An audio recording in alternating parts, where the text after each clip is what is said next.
I was asked by a friend to fix this stool. It was too wobbly and really unsafe to sit on. Let's see what's wrong with this and if we can fix it. There's a problem. The spindles are cracked, and we can see that the dowels have come unglued. This we can fix. So the dowels are too short. They're only 1 inch long, and the spindle's not thick enough 1 inch from the end of the spindle. So if we drill them much deeper, we'll get more support out of the spindles. The dowels are still glued into the legs, so we're going to have to remove them.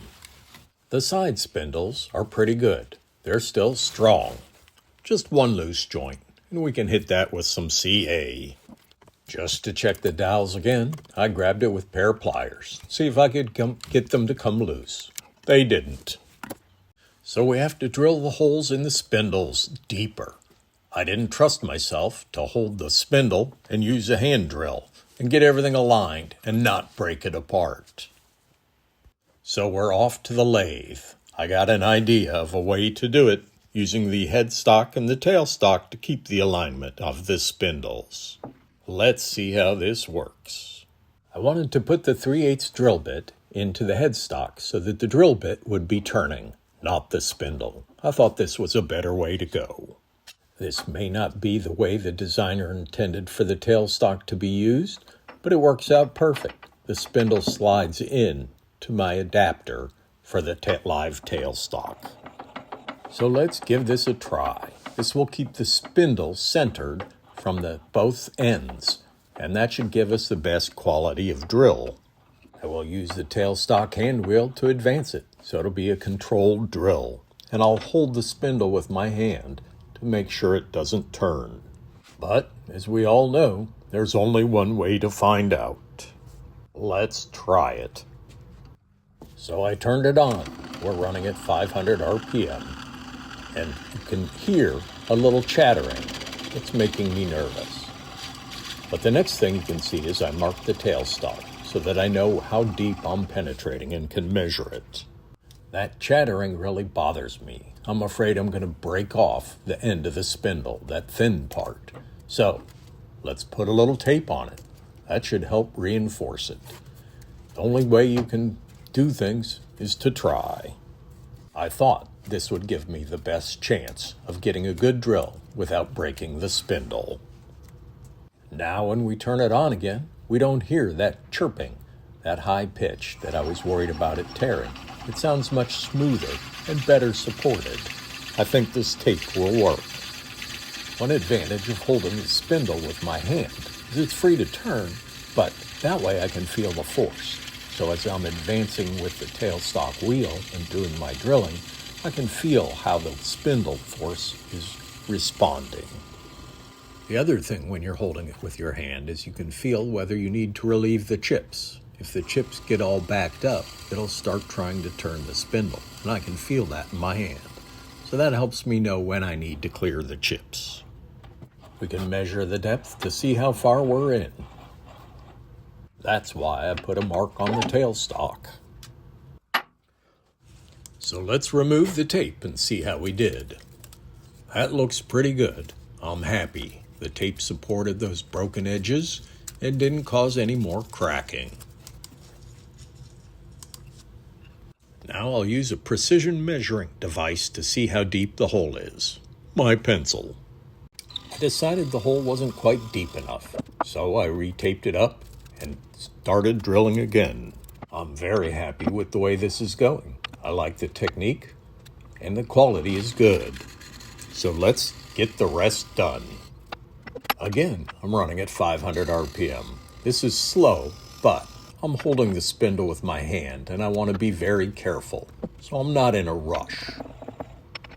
The goal is to get a good hole on center and not break the spindle apart. Here's a little different view so you can see the hand wheel and how I advance it, how fast I'm turning, and just how it works. Well, now that we've got all the spindle holes re-drilled and much deeper, it's time to get rid of those pesky dowels, which are still glued into the leg. I'll use my flush trim saw to cut them off and then touch them with a little bit of sandpaper. I was very careful not to scar the original finish as much as possible, so that's why I used just the end edge of my sanding block. Now it's time to drill. I used that little piece of plywood there to give me a horizontal reference, just to help me keep everything level and square to the posts. Simple tricks can make your life easier. Work smarter, not harder. I'm using a brad point drill, so I push it in to try and get it as centered as well as possible. I want it to be a 1-inch depth because looking at the thickness of the leg, 1 inch is about right. It's about 2/3 to 3/4 of the way through the leg, and that's enough for the next dowel to glue into. That should be strong enough in the legs. The reason the spindle wasn't strong enough is because it was too thin, so that once it became a little loose, it rocked and cracked and broke the spindle and the glue joint in the spindle. Now it's time to cut the dowels. I used a piece of tape to mark how long the 5 inches are. I made them 1 inch longer than they need to be, and after they're glued into the spindles, I'll trim them to fit. I thought this was the best way. Now here's a trick I learned a long time ago. You can buy fancy dowels which have spirals in them, or they're fluted, and that gives the glue a place to go. The theory is that if the glue doesn't have a place to go and you push in a solid dowel, it'll squeeze all the glue out of the joint. Well, the trick I learned is you just take a straight dowel and then you score it with a pair of pliers. You just keep squeezing. It gives you pseudo grooves and a place for the glue. Now a quick sanding at the legs where the dowels will go in, and then a check fit of the dowel size to make sure everything's going to go together well with the glue. Dry fitting is important. It saves a lot of panic when things don't fit up. Now we check the fit in the spindles. The dowels, as is, only go in 1 inch. So, got to sand them a little bit so they go in the full 3 inches. Besides, sanding's my favorite thing. So, I fit each dowel to each specific spindle. They all could be a little different size, just to be sure. Now we use the pliers trick to give the serrated edges on the glue grooves. And now we put them together. Got to make sure that there's not too much glue or you get a hydraulic action. It won't let it go in. I had one problem with one of them. But all in all, it went very well. And now I saw a little crack in the spindles, so I clamped them down just to make sure that they don't split in the future and we get the best glue joint. So these look pretty good, but like I told you, I left the dowels long. So now I'm using a smaller dowel rod just to check the length or the depth of each of the dowel holes in the legs. And now we use the flush trim saw just to cut them to length. And then we sand again, and then we do the pliers trick. Little things make a difference. So now the fun part. Let's glue it all together and see how we did. I used a very expensive glue applicator, a Q-tip. So we put them together, everything's sliding together well. One clamp should hold this all together. I used the clamp to squeeze each joint and then used it to hold the whole thing together with light pressure. No need to go overboard with clamping force. Check for square, just to make sure everything's going to dry and look good the way you want it to.